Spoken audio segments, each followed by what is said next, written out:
এই দলংঘাট যিটো আমাৰ গড়েশ্বৰ সমষ্টিৰ ইয়াত এখন পুঠিমাৰী নদীৰ ওপৰত যিটো দলং আছিলে সেইটো আগত বহুত বছৰ আগতে আৰম্ভ হৈছিলে, কিন্তু তিনিবাৰমানকৈ আগৰ চৰকাৰৰ দিনত ঠিকাদাৰবিলাকে আধৰুৱা কৰি পেলাই থ'লে। কিয় কৰিলে নাজানো।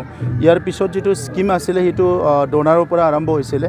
তো সেই স্কিমটো বহুত কমপ্লিকেটেড হৈ থাকিল। ইয়াত ৰিপৰ্ট দিব লাগে, ৰিভিউ কৰিব লাগে, কিবা এটা কি কয় বেলেগ বেলেগ কাৰেকশ্যন কৰা ৰিপৰ্ট দিব লাগে। এইবিলাক কৰি কৰি বহুত দিন হৈ গ'ল। কিন্তু লাষ্টত আমি ঠিক কৰিলোঁ যে যিহেতু ডোনাৰত যিখিনি পইচা 3 কোটি টকা বাচি আছে এই দলং দি নহয়, এইকাৰণে আমাৰ BTR চৰকাৰৰ পৰা আমাৰ ফাণ্ডৰ পৰা 4 কোটি ইনফ্ৰাষ্ট্ৰাকচাৰ ফাণ্ডৰ পৰা 4 কোটি ইয়াত এড কৰি পেলাই দলংখন কমপ্লিট কৰাৰ কাৰণে সিদ্ধান্ত লোৱা হৈছে। আৰু এই কামটো ইতিমধ্যে মই কথা পাতিছোঁ আমাৰ PWD ইঞ্জিনিয়াৰসকলৰ লগত। এইবাৰ আৰম্ভণিৰ পৰা শেষলৈকে প্ৰত্যেক উইকত মনিটৰিং হ'ব লাগে, এইটো ৰিভিউ হ'ব লাগে, চাব লাগে যাতে কোৱালিটিটো ভাল হয় আৰু টাইমত দলংখন কমপ্লিট হয়। স্যাৰ, বৌদ্ধিক মহলত চিন্তা চৰ্চা হৈ আছে UPPL আৰু BPF একত্ৰীকৰণ হৈ গৈছে আগন্তুক ইলেকশ্যন, কি কৰে? চাওক, আজিৰ তাৰিখত এইটো কোৱাটো বহুত ঠিক নহ'ব আৰু তেনেকুৱা ক'ব পৰা একো ৰিপৰ্ট মোৰ তাত নাই।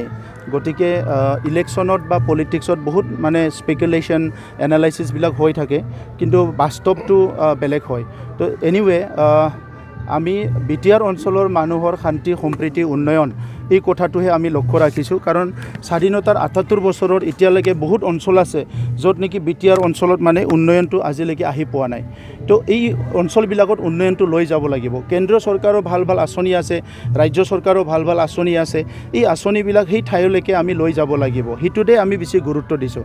এতিয়া গৰীবসকলৰ কাৰণে যিটো প্ৰধানমন্ত্ৰী আৱাস যোজনা আহে এইটো ভালকৈ হ'ব লাগিব। আৰু বাকী যিটো বেনিফিচিয়াৰী স্কিমছ আছে, ইনফ্ৰাষ্ট্ৰাকচাৰ স্কিম আছে, এইটো আহি পাব লাগিব। ডাঙৰ কথাটো হৈছে যে প্ৰধানমন্ত্ৰী নৰেন্দ্ৰ মোদী ডাঙৰীয়াই ভাৰতবৰ্ষখন বিশ্বগুৰু হিচাপে আজি প্ৰতিষ্ঠা কৰিব বিচাৰিছে। মুখ্যমন্ত্ৰী ডাঙৰীয়াই অসমখন ভাৰতৰ উন্নত ৰাজ্যৰ ভিতৰত এখন হিচাপে গঢ় দিব বিচাৰিছে।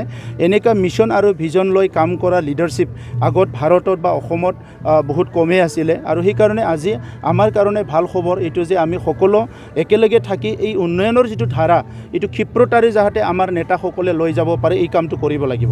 আৰু BTR অঞ্চলত মই দায়িত্ব লৈ পেলাই যিটো দেখিলোঁ যে আগৰ চৰকাৰে বহুতখিনি কাম কৰিব পৰা আছিলে কিন্তু নকৰিলে। সেইকাৰণে আজি জাতি জনগোষ্ঠীৰ মাজত সমন্বয় কৰা, শান্তি প্ৰতিষ্ঠা কৰা, অস্ত্ৰ আৰু হিংসামুক্ত সমাজ গঢ়া আৰু বিভিন্ন জাতি জনগোষ্ঠীৰ মাজত মৰম স্নেহ বিশ্বাস ঘূৰাই অনা আৰু ইয়াৰ লগতে শিক্ষা অৰ্থনীতিক সকলো সাংস্কৃতিক আগুৱাই নিয়া, এই কামবিলাক আমি খুব বেছিক একদম ফাউণ্ডেশ্যন লেভেলৰ পৰা আৰম্ভ কৰিছোঁ। গতিকে আজি মই আনন্দিত যে BTR অঞ্চলৰ ৰাইজৰ মুখত হাঁহি আহিছে, সাহস আহিছে আৰু বিশ্বাস আহিছে। স্যাৰ, BTR অঞ্চলত 6.3 মানে ব্যৱস্থাটো ল'ব।